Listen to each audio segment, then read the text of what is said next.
Según fuentes locales, se informa que las fuerzas israelíes han desplegado drones para lanzar bloques de explosivos sobre casas civiles en el norte de Gaza.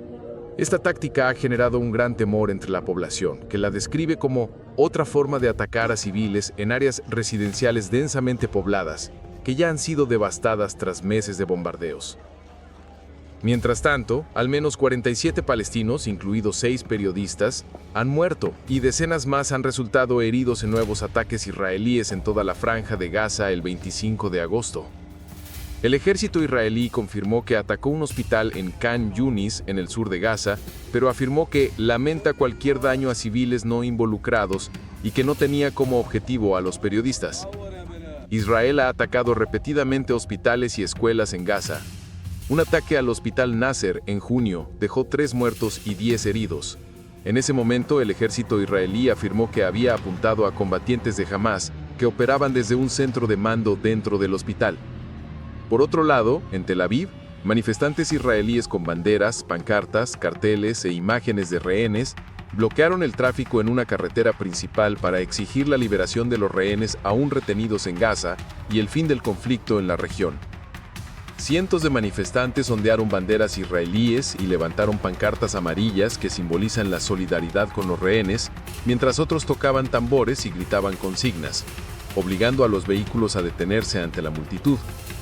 La protesta formaba parte de un día de disrupción a nivel nacional, en apoyo a las familias de los rehenes retenidos en Gaza, al tiempo que exigían al primer ministro Benjamin Netanyahu que llegara a un acuerdo con Hamás para poner fin a la guerra y liberar a los rehenes restantes.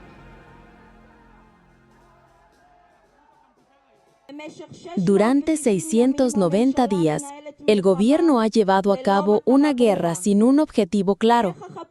¿Cómo traer de vuelta a los rehenes, tanto a los vivos como a los fallecidos? ¿Quién gobernará Gaza después de que termine el conflicto? ¿Cómo reconstruiremos el país? Hoy está claro que el primer ministro Netanyahu solo teme una cosa: la presión del público. Hoy hacemos un llamado al pueblo, a aquellos que nos escuchan, para que salgan y se unan a nosotros. Estén con nosotros hoy a las 8 de la noche en la Plaza de los Rehenes y recuerden al primer ministro que nosotros, el pueblo, somos quienes decidimos qué pasará, y él necesita escucharnos. Gracias y que Dios los bendiga. Estamos aquí para protestar contra el gobierno israelí, especialmente contra Benjamin Netanyahu, quien ha saboteado repetidamente los acuerdos para la liberación de los rehenes y su regreso. Queremos que todos los rehenes regresen. Los que han muerto deben ser enterrados dignamente. Los que están vivos deben volver y ser rehabilitados. Los queremos en casa y los queremos ahora. Esto está en nuestras manos.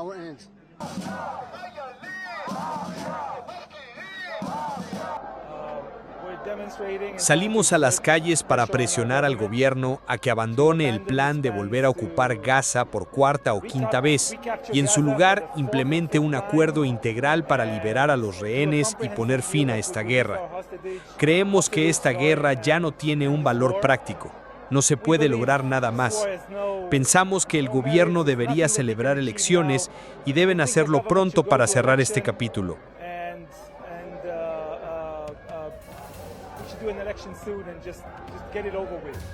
El presidente de los Estados Unidos, Donald Trump, dijo el lunes, 25 de agosto, que hay un esfuerzo diplomático muy serio relacionado con Gaza, en medio de la continua presión de Estados Unidos e Israel para que Hamás libere a los rehenes, mientras el conflicto sigue en curso. Actualmente hay 50 rehenes en Gaza, de los cuales 20 han sido confirmados como aún vivos.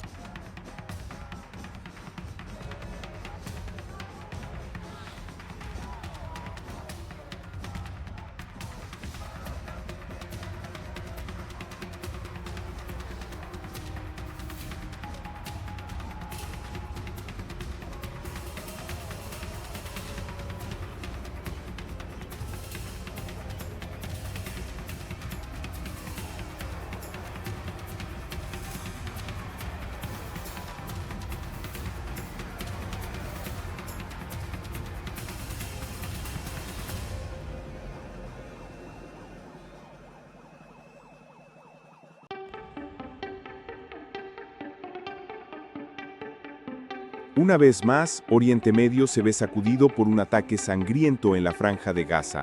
Cerca del Hospital Nasser en Han Yunis, decenas de vidas han sido arrebatadas, entre ellas civiles, trabajadores de la salud y 5 periodistas que estaban cumpliendo con su labor. Las imágenes desde el lugar de los hechos revelan la brutalidad del conflicto, donde incluso quienes intentan socorrer a las víctimas no logran escapar del torbellino de violencia. El incidente ha desatado una ola de condena a nivel mundial, generando dolorosas preguntas sobre la seguridad de la población civil y la responsabilidad de las partes involucradas en respetar el derecho internacional humanitario.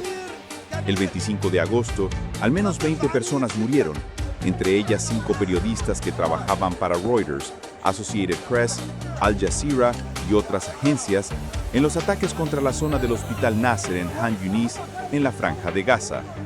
Según testigos en el lugar, después del primer ataque, Israel bombardeó la zona por segunda vez, matando a otros periodistas, así como a socorristas y personal médico que se habían apresurado a acudir al lugar para prestar ayuda. El ejército israelí ha admitido el ataque. En una declaración, las Fuerzas de Defensa de Israel, FDI, expresaron su pesar por cualquier daño causado a personas no involucradas y afirmaron que no tenían como objetivo a los periodistas. Esta mañana, las Fuerzas de Defensa de Israel, IDF, llevaron a cabo un ataque cerca del área del Hospital Nasser, en Han Yunis. Según los informes iniciales, civiles, incluidos periodistas, resultaron afectados. Las IDF afirman que no tuvieron la intención de atacar a civiles y siempre se esfuerzan al máximo para minimizar las víctimas, al tiempo que garantizan la seguridad de sus soldados. Cualquier incidente relacionado será abordado a través de los mecanismos de revisión interna de las IDF. En el contexto de un conflicto complejo, las IDF acusan a Hamás de utilizar deliberadamente la infraestructura civil, incluidos los hospitales, como escudo y de llevar a cabo operaciones militares directamente desde el Hospital Nasser. Israel subraya que Hamás inició la guerra y mantiene el estado de conflicto al continuar reteniendo 50 rehenes. Como una fuerza militar comprometida con el cumplimiento del derecho internacional, las IDF informan que el jefe del Estado Mayor ha ordenado una investigación inmediata para esclarecer los detalles del incidente. Asimismo, las IDF destacan que operar en una zona de conflicto siempre conlleva grandes riesgos, especialmente en un conflicto con una organización como Hamás. Los resultados de la investigación se publicarán de la manera más transparente posible, y las IDF expresan su pesar por todas las pérdidas de civiles, y se comprometen a seguir combatiendo a Hamás al mismo tiempo que implementan las medidas preventivas necesarias. Al recibir información sobre este ataque aéreo, el presidente de Estados Unidos, Donald Trump, expresó su descontento al respecto y exigió que se detuviera de inmediato. Señor, ¿podemos tener su opinión sobre el hecho de que Israel bombardeó un hospital en Gaza, causando la muerte de 20 personas, incluyendo 5 periodistas? ¿Cuándo esto ocurrió? Ocurrió anoche. No lo sabía. ¿Tiene alguna reacción al respecto? ¿Planea hablar con el primer ministro? Sí, no estoy contento con eso. No quiero ver que esto ocurra, pero al mismo tiempo tenemos que poner fin a toda esa pesadilla. Fui yo quien sacó a los rehenes. Lo hice, a todos ellos. Steve Witkoff fue de gran ayuda, hizo un gran trabajo, pero al final fui yo y mi equipo quienes los rescatamos directamente. Ahora nos quedan menos de 20 personas, porque creo que 1 o 2 podrían no estar ya. Hace tiempo dije que los liberaría, pero cuando solo quedan de 10 a 20 personas, la situación se vuelve extremadamente difícil. Esos tipos no los liberarán porque saben que si los sueltan, pagarán con sus vidas. Es una situación realmente terrible, absolutamente horrenda. En las Naciones Unidas, el portavoz del secretario general dijo que el secretario general, Antonio Guterres, condenó enérgicamente estos ataques. El secretario general de las Naciones Unidas condena enérgicamente el asesinato de palestinos en los ataques israelíes contra el Hospital Nasser en Khan Yunis, Franja de Gaza, ocurridos hoy. Entre las víctimas fatales se encuentran civiles, personal médico y periodistas. El secretario general expresa sus más profundas condolencias a las familias y colegas de los periodistas fallecidos, en particular a los reporteros de Associated Press, Reuters y Al Jazeera, que están presentes en esta sala o participando en línea. Él destaca que esta última tragedia pone de manifiesto una vez más el grave peligro al que se enfrentan los trabajadores médicos y los periodistas mientras llevan a cabo su labor esencial en medio de un conflicto devastador. El secretario general reitera que los civiles, incluidos los trabajadores médicos y los periodistas, deben ser siempre respetados y protegidos. Hace un llamado a realizar una investigación rápida, independiente y justa sobre el incidente, y afirma que se debe permitir a los trabajadores médicos y periodistas cumplir con sus funciones sin obstáculos, amenazas o daños, de acuerdo con el derecho humanitario internacional. El secretario general reafirma una vez más su llamado a un alto el fuego inmediato y duradero que garantice la entrega de ayuda humanitaria sin restricciones en toda Gaza, así como la liberación inmediata e incondicional de todos los rehenes que aún están retenidos.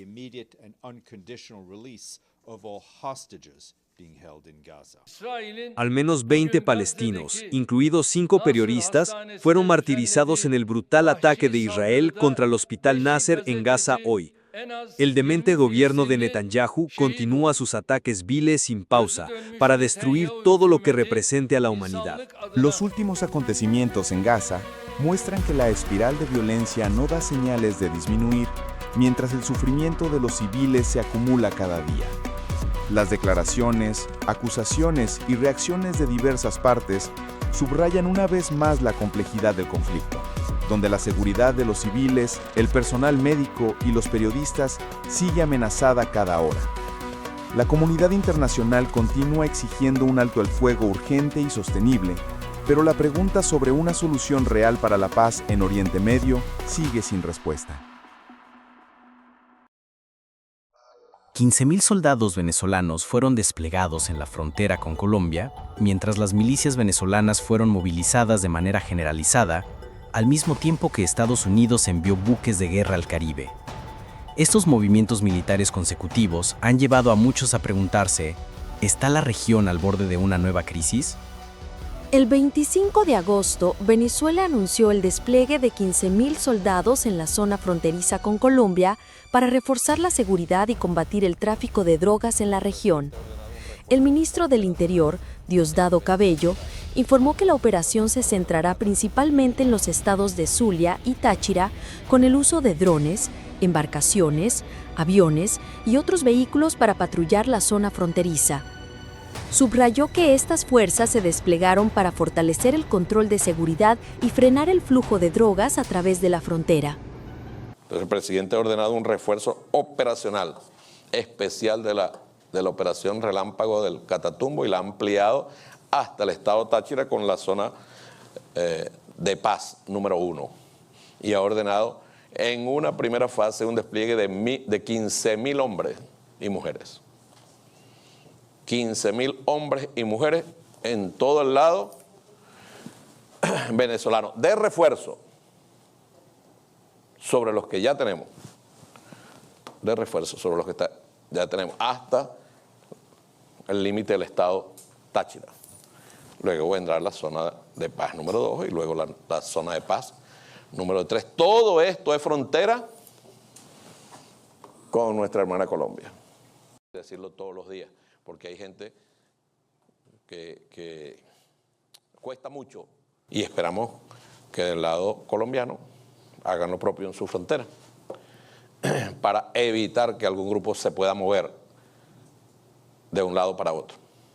Es la mayor garantía de la tranquilidad de la frontera, que cada quien en su área la custodie como debe ser.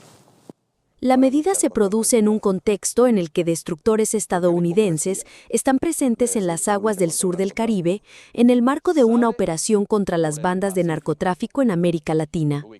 El ministro del Interior y Justicia de Venezuela también instó al gobierno de Colombia a reforzar el control del lado colombiano de los pasos fronterizos con el fin de coordinar la respuesta ante el despliegue del ejército venezolano. Al menos 3 buques de guerra estadounidenses, incluidos el USS San Antonio, el USS Iwo Jima y el USS Fort Lauderdale, con más de 4.000 marineros y marines, se prevé que se acerquen a la zona con el argumento de hacer frente a las bandas de narcotráfico.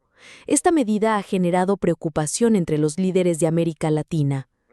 El presidente de Venezuela, Nicolás Maduro, la ha condenado enérgicamente, considerándola un intento de cambio de régimen. El 20 de agosto, la 13ª Cumbre Extraordinaria de Jefes de Estado y de Gobierno de la Alianza Bolivariana para los Pueblos de Nuestra América, Tratado de Comercio de los Pueblos, ALBA, TCP, emitió una declaración contundente en rechazo a las recientes acciones militares de Estados Unidos en el Caribe, reafirmando su apoyo al presidente venezolano Nicolás Maduro. La declaración destacó que cualquier intervención externa amenaza la estabilidad de América Latina y el Caribe. Los países miembros de la alianza condenaron unánimemente las acusaciones maliciosas de las autoridades judiciales estadounidenses contra Venezuela. Celso Amorim, asesor especial del presidente de Brasil, expresó el jueves su profunda preocupación por el despliegue de buques de guerra estadounidenses cerca de las costas venezolanas. Afirmó que la oposición al intervencionismo es un principio fundamental de la política exterior de Brasil y condenó enérgicamente que Washington vincule el problema del narcotráfico con el terrorismo como pretexto para intervenir en los asuntos internos de otros países. Además, el presidente colombiano Gustavo Petro advirtió que Venezuela y Colombia comparten una frontera de 2.219 kilómetros. Subrayó que si Estados Unidos ataca a Venezuela, no solo no se resolverá el problema, sino que también existe el riesgo de sumir a Venezuela en el caos y arrastrar a Colombia al conflicto. Desde el 23 de agosto, Venezuela ha iniciado una campaña de registro de milicianos a nivel nacional, una medida que, según las autoridades, busca fortalecer la seguridad nacional en medio del aumento de tensiones con Estados Unidos.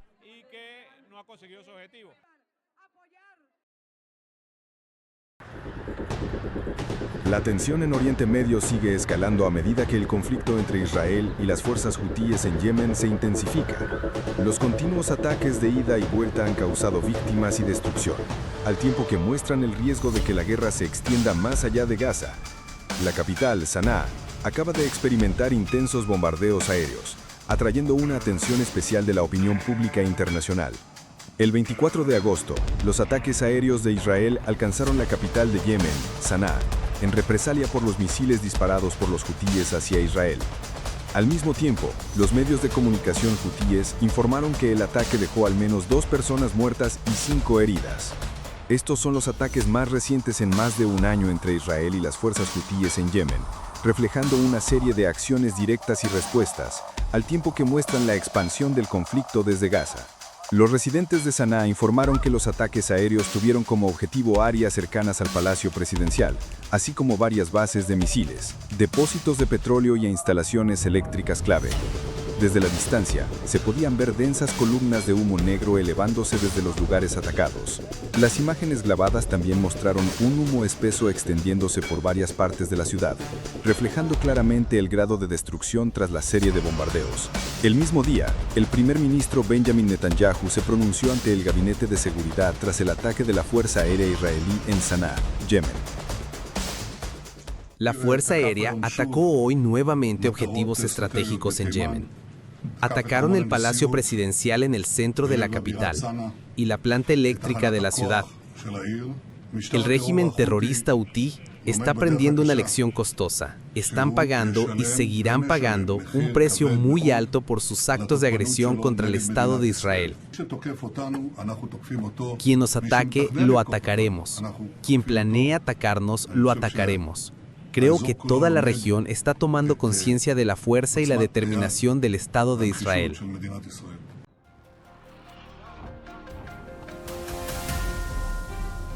El canal de televisión estatal israelí, Kan TV, informó que 14 aviones de combate participaron en el ataque, lanzando aproximadamente 40 bombas sobre el área objetivo. Mientras tanto, las fuerzas hutíes emitieron un comunicado acusando a Israel de llevar a cabo una acción de agresión brutal contra instalaciones civiles, al tiempo que responsabilizaron tanto a Israel como a Estados Unidos por lo que calificaron como un crimen atroz. Los ataques aéreos ocurrieron solo 2 días después de que las fuerzas hutíes en Yemen lanzaran un misil balístico hipersónico hacia Tel Aviv, causando daños a varias casas por los escombros, pero sin víctimas. El grupo Houthi, que actualmente controla gran parte del norte de Yemen, incluida la capital Sanaa y el puerto de Hodeideh, ha estado atacando a Israel desde noviembre de 2023, alegando que lo hace en apoyo a los palestinos en Gaza. En respuesta, Israel ha llevado a cabo múltiples ataques aéreos contra áreas controladas por los hutíes. Anteriormente, decenas de miles de yemeníes acudieron a la capital, Sanaa, para participar en una gran manifestación en protesta por los continuos ataques de Israel contra la Franja de Gaza, inmersa en el conflicto, así como para condenar el plan del Gran Israel de ese país. Los manifestantes levantaron pancartas y corearon consignas para rechazar enérgicamente las masacres y la situación de pobreza que acusan a Israel de causar en Palestina. Al mismo tiempo, rechazaron firmemente las declaraciones del primer ministro israelí, Benjamin Netanyahu, sobre el plan de anexar la Franja de Gaza y Cisjordania. Los hutíes afirmaron que las manifestaciones semanales contra Israel continuarán hasta que Tel Aviv cese sus ataques contra Gaza y abandone sus declaraciones sobre la anexión.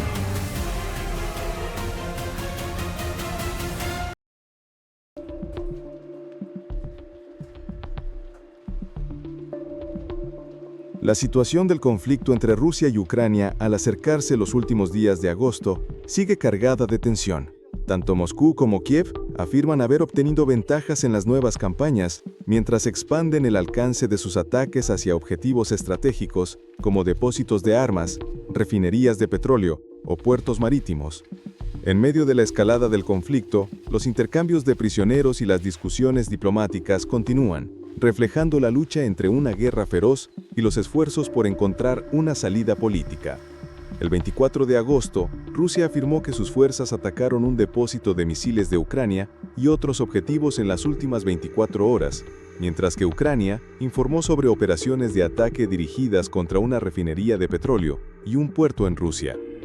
Según el informe del Ministerio de Defensa de Rusia, las fuerzas rusas han tomado el control de un asentamiento en la región de Dnipropetrovsk en las últimas 24 horas y han continuado llevando a cabo ataques en múltiples direcciones, apuntando a depósitos de misiles ucranianos, instalaciones de producción y almacenamiento de drones, puntos de despliegue temporal y otros lugares. El informe añade que los sistemas de defensa aérea rusos derribaron 3 proyectiles del sistema de cohetes de lanzamiento múltiple, HIMARS, y 172 drones en el último día.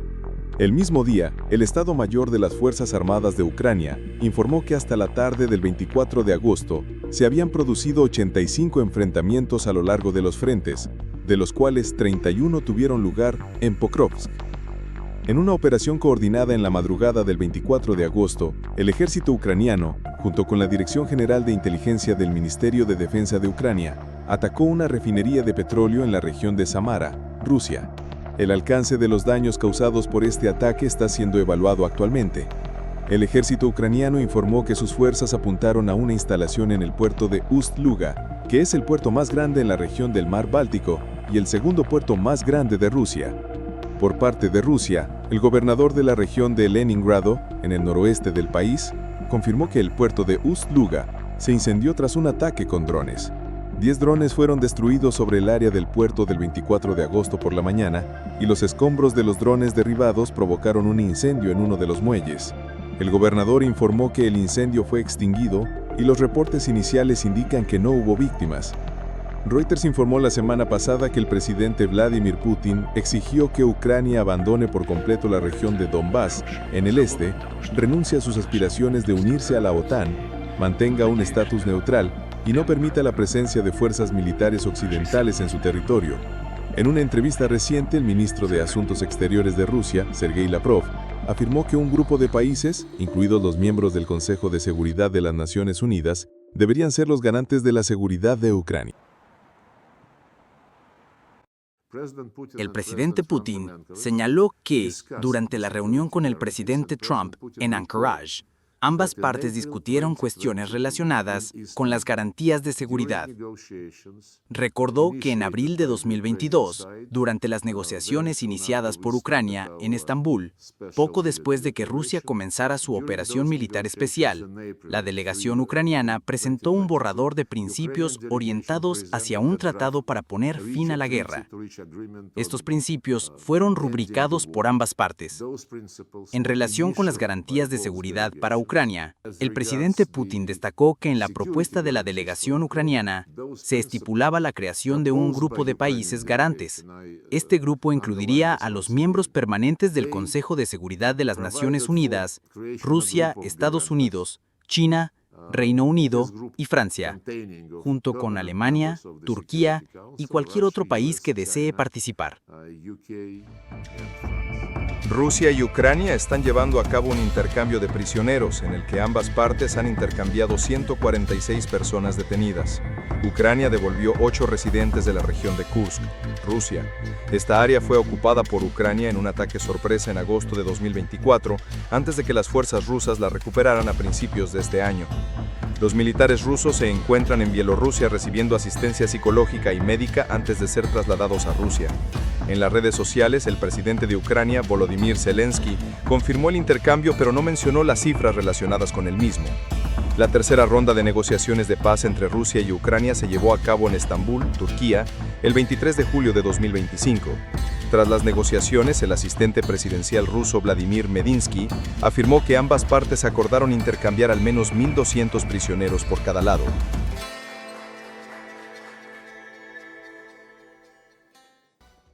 Justo antes de la reunión considerada un punto de inflexión para el conflicto en Ucrania, celebrada en Washington, D.C. el 18 de agosto, el presidente de Estados Unidos, Donald Trump, envió un mensaje claro al presidente ucraniano Volodymyr Zelensky, afirmando que para poner fin al conflicto, Ucrania debe aceptar ciertas condiciones de Rusia. Las dos condiciones mencionadas por Trump son que Ucrania renuncie a Crimea y se comprometa a no unirse a la OTAN, que son precisamente las demandas clave planteadas por el presidente ruso Vladimir Putin en la cumbre de Alaska. En el programa Fox and Friends del 19 de agosto, el presidente Donald Trump declaró que la devolución de la península de Crimea a Ucrania o la incorporación de Ucrania a la OTAN es algo imposible. El líder estadounidense añadió que Rusia siempre ha enfatizado que no desea un rival cerca de sus fronteras. Desde hace mucho tiempo, Crimea no solo ha sido un símbolo histórico, sino también un factor estratégico crucial, e incluso un nudo crítico en las negociaciones de paz entre Rusia y Ucrania. La historia de la península de Crimea es muy compleja. En 1954, la Unión Soviética, bajo el liderazgo de Nikita Khrushchev, transfirió la península de Crimea a Ucrania. Tras la disolución de la Unión Soviética en 1991, Rusia y Ucrania llegaron a un acuerdo según el cual Crimea se convirtió en una república autónoma dentro de Ucrania, mientras que la flota del Mar Negro de Rusia continuó estacionada en Sebastopol, en Crimea. De todas las divisiones administrativas de nivel provincial de Ucrania, Crimea fue la única que gozó del estatus de república autónoma. En esencia, Crimea siempre fue considerada la región más rusa dentro de Ucrania, con más de la mitad de su población compuesta por rusos étnicos. Según el Instituto Internacional de Sociología de Kiev, el 97% de los habitantes de Crimea hablaban ruso.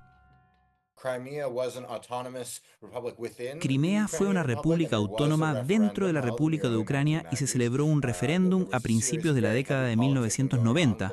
Hubo una serie de maniobras políticas muy intensas con una gran participación rusa, pero finalmente la región permaneció como parte de Ucrania y esto formó una parte central de las negociaciones en torno al llamado Memorándum de Budapest, en el cual Rusia y una serie de estados occidentales, incluido Estados Unidos, acordaron reconocer las fronteras territoriales de Ucrania tal como estaban al final de la Unión Soviética, a cambio de que Ucrania asumiera ciertos compromisos en varios temas, pero en particular sobre su propio desmantelamiento y el de lo que quedaba del programa nuclear soviético.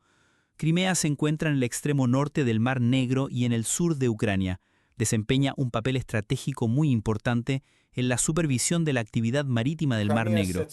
Otra parte de ese acuerdo, el Memorándum de Budapest, que discutimos anteriormente, que se dio en la década de 1990, fue que Rusia arrendó la base naval del Mar Negro en Sebastopol, en el lado suroeste de Crimea, lo que le permitió seguir utilizando esas instalaciones portuarias para proyectar poder naval a través del Mar Negro.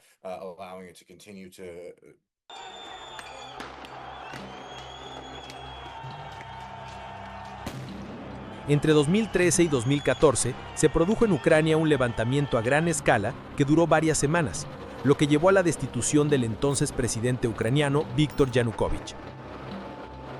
El poder fue transferido a un gobierno interino prooccidental, lo cual generó inquietud en las regiones de habla rusa, especialmente en Crimea, donde la mayoría de la población era rusa o prorrusa. A finales de febrero y comienzos de marzo de 2014, hombres armados sin insignias aparecieron y ocuparon puntos estratégicos en Crimea.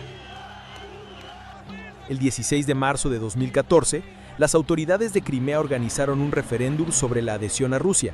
El resultado oficial fue de 96.77% a favor de la anexión, con una participación de más del 80%.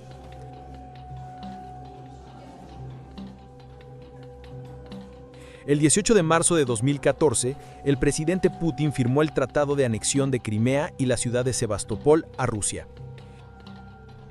El gobierno ucraniano declaró que Crimea era un territorio ocupado y afirmó que nunca reconocerá la anexión. Las relaciones entre Rusia y Occidente cayeron después a su nivel más bajo en muchos años. Estados Unidos, la Unión Europea y varios otros países impusieron sanciones contra Rusia y sus funcionarios.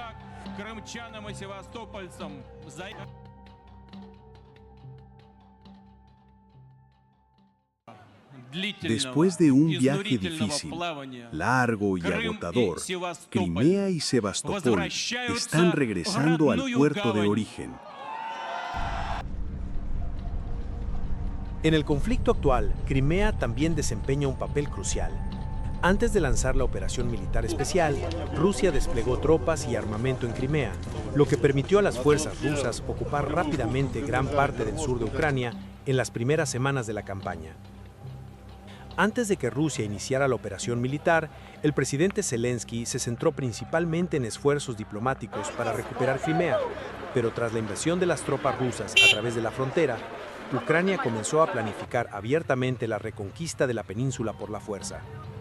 Crimea se convirtió rápidamente en un campo de batalla, con ataques ucranianos utilizando drones y bombas destinados a debilitar el control de Rusia sobre el territorio. El vicepresidente de Estados Unidos, J.D. Vance, ha declarado que su país presentó una propuesta muy clara tanto a Rusia como a Ucrania. Afirmó que ha llegado el momento de que ambas partes la acepten, o de lo contrario, Estados Unidos se retirará del proceso. Durante una visita a la India, Vance dijo a los periodistas que se trata de una propuesta muy justa destinada a congelar las líneas territoriales, aproximadamente en su estado actual, aunque ambas partes tendrían que renunciar a una porción del territorio que actualmente controlan. No proporcionó detalles específicos. Aunque el presidente Trump afirmó que nadie está pidiendo a Ucrania que reconozca a Crimea como territorio ruso, no está claro si la propuesta estadounidense incluye el reconocimiento de esto por parte de Estados Unidos. De ser así, marcaría un punto de inflexión en la política exterior de Estados Unidos de los últimos años. Al igual que ustedes, deseamos una Ucrania soberana y próspera. Pero debemos comenzar por reconocer que restaurar las fronteras previas a 2014 es un objetivo poco realista. Perseguir esta ilusión solo prolongará la guerra y causará más sufrimiento. Una paz duradera para Ucrania debe incluir garantías de seguridad sólidas para asegurar que la guerra no se repita. En 2017, el entonces secretario de Estado de Estados Unidos, Rex Tillerson, declaró en una reunión con la participación del ministro de Asuntos Exteriores ruso que Estados Unidos nunca aceptaría el intento de Rusia de anexionarse Crimea. Al año siguiente, su sucesor, Mike Pompeo, enfatizó que Estados Unidos rechaza dicha anexión. Sin embargo, en junio de 2024, el presidente Putin incluyó el reconocimiento por parte de Ucrania de Crimea como territorio ruso en la lista de demandas para alcanzar la paz. Estas demandas también incluyen que Ucrania renuncie a los 4 territorios anexionados por Rusia en 2022, retire su aspiración de unirse a la OTAN, mantenga un estatus no nuclear, limite sus fuerzas militares y proteja los intereses de la población de habla rusa.